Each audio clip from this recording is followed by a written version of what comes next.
Hello नमस्कार, मैं विवेक दुबे स्वागत करता हूँ आपका वीएफएक्स वाला ज्ञान यूट्यूब चैनल पे। और अभी हम सीख रहे हैं और समझ रहे हैं सी प्लस को।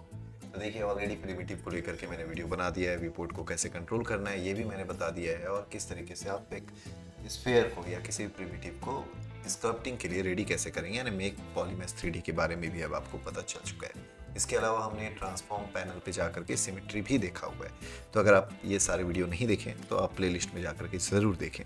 चलिए आज की इस वीडियो में हम आगे बढ़ते हैं और जानते हैं टूल्स के बारे में और सब टूल्स के बारे में। तो देखिए, यहाँ पे भी मैंने एक स्फेयर 3D लिया और इसको सिंपली क्रिएट कर दिया। उसके बाद एडिट मोड पे आ चुके हैं और ये हमारे पास एक स्फेयर रेडी है। तो ये अभी हमारे पास एक टूल है। इसके बाद जब आप इस सब टूल में आते हैं तब आप देख सकते हो यहाँ पे एक स्फेयर एडिट है, ठीक है। और इसको मैं अभी मेक पॉलीमेथ 3D कर देता हूँ ताकि मैं इस पर एडिटिंग कर सकूँ। तो यहाँ तक तो अभी हम चीज़ें समझ चुके हैं। अब आप देख रहे पा रहे होंगे यहाँ पे कि एक पॉलीमेथ 3D रखा हुआ है, बट अगर मैं इसका डुप्लीकेट रखना चाहता हूँ तो मैं कंट्रोल शिफ्ट डी कर देता हूँ। तो आप देखें तो इसका एक डुप्लीकेट बन चुका है, और सिंपल मूव टूल का यूज़ करके आप इसको मूव कर सकते हैं, कुछ ऐसा। ओके, तो इस तरीके से आप डुप्लीकेट क्रिएट कर सकते हैं। अब बारी आती है सब टूल में। अगर आपको किसी भी टूल पे वर्क करना है, तो जैसे अभी मैं ड्रॉ मोड पे हूँ और अभी अगर मैं ड्रॉ करता हूँ तो इस पार्ट पे ड्रॉ हो रहा है, बट ये जो अदर पार्ट है ये ड्रॉ नहीं हो रहा है। तो आप ऑल्ट के साथ जिस पार्ट को क्लिक करेंगे वो विजिबल हो जाएगा और उस पर वो चीज़ें आप ड्रॉ कर सकते हैं। तो यहाँ पे आप देखें सब टूल में इनविजिबल हो चुका है। अभी मैंने दोनों को विजिबल किया। अभी इस पर मेरा ब्रश वर्क कर रहा है, बट इस पर ब्रश वर्क नहीं कर रहा है। तो ऑल्ट क्लिक किया मैंने, अब इस पर ब्रश वर्क करेगा और इस पे ब्रश जो है वो वर्क नहीं करेगा। तो ऑल्ट क्लिक करके आप इस तरीके से सब टूल में डिसाइड कर सकते हैं कब आपको किस सब टूल पे काम करना है। ओके, तो ये तो हो गया आपका सब टूल का सिलेक्शन। अब आता है ये दोनों सब टूल अभी अलग अलग लेयर में आप बोल सकते हैं। तो आप इसको मर्ज कैसे करेंगे? तो नीचे आप आ जाए, आपको यहीं पे मर्ज का ऑप्शन मिल जाता है और आप मर्ज डाउन कर दें और ओके कर दें। तो आप देखेंगे दोनों स्फेयर मिल करके एक सिंगल ऑब्जेक्ट बन चुके हैं। ओके, तो बहुत ही आसान था ये प्रोसेस। आपको बस इसको ट्राई करके देखना है ताकि आप इसको अच्छे से समझ जाएं। अब आते हैं एक और ब्रश के बारे में बता दूं। तो यहाँ पे अगर आप देखें तो कई सारे ब्रश हैं, बट इसी में आपको मिल जाता है क्लिप कर्व का ऑप्शन। तो अभी मैंने क्लिप कर्व ले लिया। अभी काम कैसे करता है, जब आप कंट्रोल शिफ्ट प्रेस करते हैं तब आपका क्लिप कर्व एक्टिव हो जाता है और यहाँ पे आप देख सकते हैं कर्व का ऑप्शन है।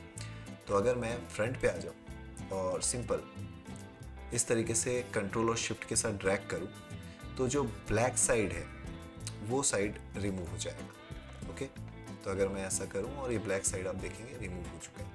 अगर सिमेट्री ऑन कर दूँ मैं, तो ट्रांसफॉर्म पे चलते हैं, एक्टिव सिमेट्री और एक्स एक्सिस पे ऑन ये, तो आप देखें दोनों साइड आपका इस तरीके से रिमूव हो जाएगा। ओके, इसी तरीके से अगर मैं इस पार्ट पे आऊँ और मुझे इस पार्ट पे कट करना है, तो देखो मैंने ऑल्ट प्रेस किया, ठीक है। तो अगर मैं कंट्रोल शिफ्ट के साथ ऐसा ड्रैग करता हूँ और फिर उसके बाद आप चाहें तो कंट्रोल शिफ्ट के साथ यहाँ तक ड्रैग करें और ये एंगल सेट हो गया। और यहाँ पे अगर मैं डबल क्लिक कर दूँ तो स्ट्रेट लाइन बने। ओके, तो अभी कंट्रोल शिफ्ट के साथ मैंने यहाँ तक ड्रैग किया और यहाँ पे ऑल्ट से डबल 2 टाइम्स ऑल्ट क्लिक किया और आप देख सकते हैं कि स्ट्रेट लाइन इधर बन रहा है और ये कुछ ऐसा हो गया। ओके, तो फिलहाल ये हुआ और ऑल्ट से 2 टाइम्स आप क्लिक करो तो ये स्ट्रेट लाइन बना और आप इधर के पार्ट को रिमूव कर सकते हैं। ओके, सेम ऐसा अगर मैं यहाँ पे भी क्लिक रिमूव करूँ तो ये कुछ ऐसा बन चुका है।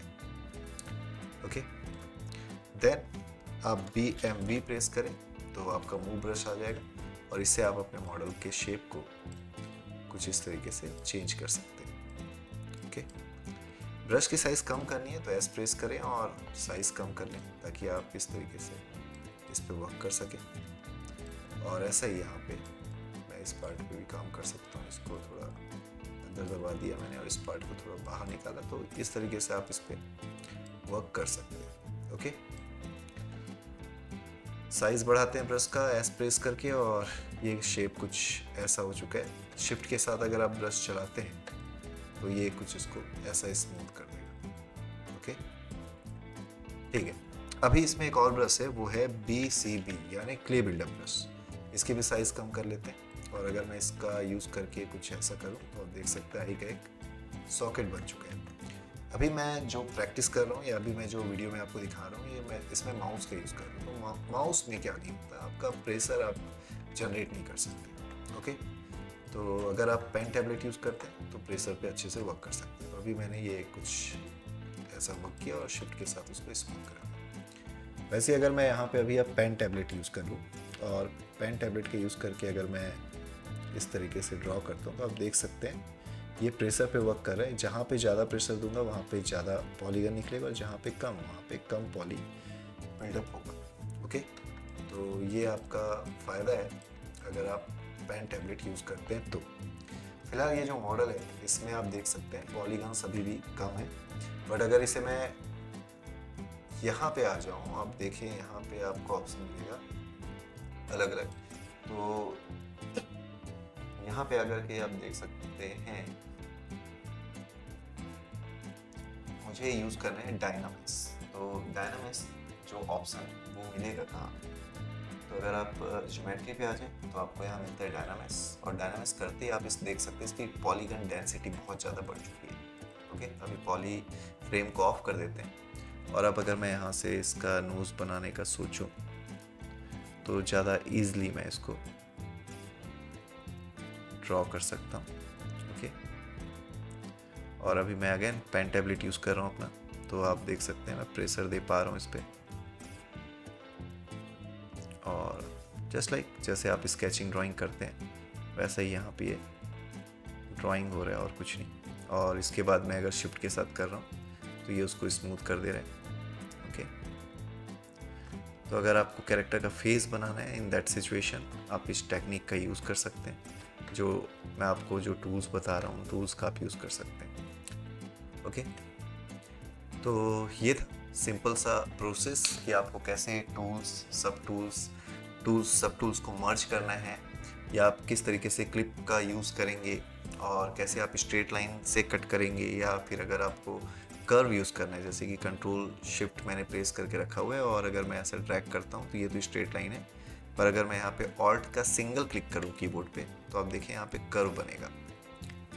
ओके, तो अगर मैं ऑल्ट का सिंगल क्लिक कर रहा हूँ तो ये कर्व बन रहा है और कर्व से आप ऐसे कट कर सकते हैं। बट अगर आपको स्ट्रेट लाइन ही कट करना है तो आप कंट्रोल शिफ्ट के साथ सिंपली ड्रॉ करें, फिर ऑल्ट को 2 टाइम्स क्लिक कर दें और उसके बाद आप देखेंगे कि ये इस तरीके से स्ट्रेट लाइन आपको दे रहा है। ओके, अब चलिए इसमें एक स्फीयर और ऐड कर लेते हैं। तो उसके लिए क्या करना होगा, आपको अगेन जाना होगा सब टूल्स में। सब टूल पे जाने के बाद आपको यहाँ पे अपेंड का ऑप्शन मिलेगा और यहाँ से आप स्फीयर 3D ऐड कर सकते हैं। तो अभी मैंने स्फीयर 3D ऐड कर दिया। स्केल टूल ले लेते हैं, शॉर्टकट वैसे इसका E है, और आप स्केल टूल ले करके आप ऑल्ट के साथ इस पर क्लिक करें और ये आपका स्फीयर जो है इसको मैंने कुछ इस तरीके से स्केल डाउन किया और फ्रंट पे ऐसा सेट किया। नीचे ले आते हैं, साइड व्यू पे जाते हैं और इसको आई पे इस तरीके से आई बनाने के लिए हम यहाँ पे रख देते हैं। ओके, अब आप जैसा देख सकते हैं कि एक साइड पे तो हमने ये स्फीयर रखा हुआ है। मैं चाहता हूँ कि अदर जो साइड है, दूसरा जो साइड है उस पर भी ये स्फीयर कॉपी हो जाए यानी मिरर हो जाए। तो उसके लिए आपको यहाँ पे ऑप्शन पे जाना होगा और यहाँ पे आपको मिल जाएगा डिफॉर्मेशन का ऑप्शन, जहाँ से आपको लेना है मिरर। तो आप देख सकते हैं यहाँ पे मिरर है, और मिरर लेने से पहले आप इसका एक डुप्लीकेट रेडी कर लें। तो आप कंट्रोल शिफ्ट D कर दें, अभी उसका मिरर करते हैं तो आप देखें दूसरे साइड पे भी एक आई बन चुका है।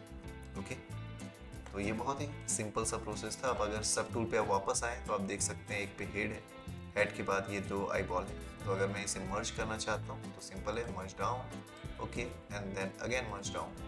ओके, तो अब ये जो आई बॉल हमने बनाया था वो भी इस फेस का हिस्सा बन चुका है, हेड का हिस्सा बन चुका है। इसी तरीके से अगर मैं यहाँ पे सिलेंडर ले लूँ तो चलिए वापस चलते हैं अपेंड पे मैंने सिलेंडर ले लिया, मूव कर लेते हैं। तो अगेन ऑल्ट के साथ क्लिक करेंगे और इसको मूव कर लेते हैं। अगेन यहाँ से हम इसको थोड़ा स्केल डाउन करते हैं, रोटेट करते हैं, और अभी आप देख सकते हो कि ये हमने एक स्फीयर लिया हुआ है और स्फीयर को कुछ इस तरीके से चेंज कर सकते हैं। ओके, अभी ये भी क्या है, अलग सब टूल है। तो आप इसको सेलेक्ट करें और अगेन यहाँ से मर्ज डाउन कर दें तो ये भी एक ऑब्जेक्ट बन चुका है। कंट्रोल के साथ अगर बाहर में ड्रैग करता हूँ तो अभी ये पूरा का पूरा डायनामिक्स बन चुका है। और क्यू प्रेस करके, यानी आप ड्रॉ मोड पे आ जाएं, एस प्रेस करें ताकि ब्रश की साइज़ बढ़े और आप इसको देखें तो अगर आप देखें तो ये जुड़ चुका है एक दूसरे से और एलियन जैसा कुछ फेस अभी हमें मिल रहा है यहाँ पर। आपके ऊपर है, आप इसे एलियन बनाना चाहते हैं, ह्यूमन बनाना चाहते हैं या किसी भी तरीके का कैरेक्टर, सारा प्रोसेस आपके हाथों में है, आपका आर्टिस्टिक स्किल पे है। तो आई होप कि आपको आज का ये वीडियो समझ आया होगा और इसका यूज़ करके आप अभी स्कल्पटिंग का प्रोसेस शुरू कर देंगे। तो इस वीडियो को कर दे लाइक। अगर आपके मन में कोई सवाल है तो आप कमेंट करके ज़रूर पूछिए, मैं कोशिश करूँगा कि अगला वीडियो इस टॉपिक पे बनाऊँ। और साथ ही साथ अपने दोस्तों को जो ज़ीब्रश सीख रहे हैं उनको भी इस वीडियो को ज़रूर शेयर करें। तो मैं आपसे मिलता हूँ अगले वीडियो में, तब तक के लिए लेते रहें VFX वाला ज्ञान। धन्यवाद।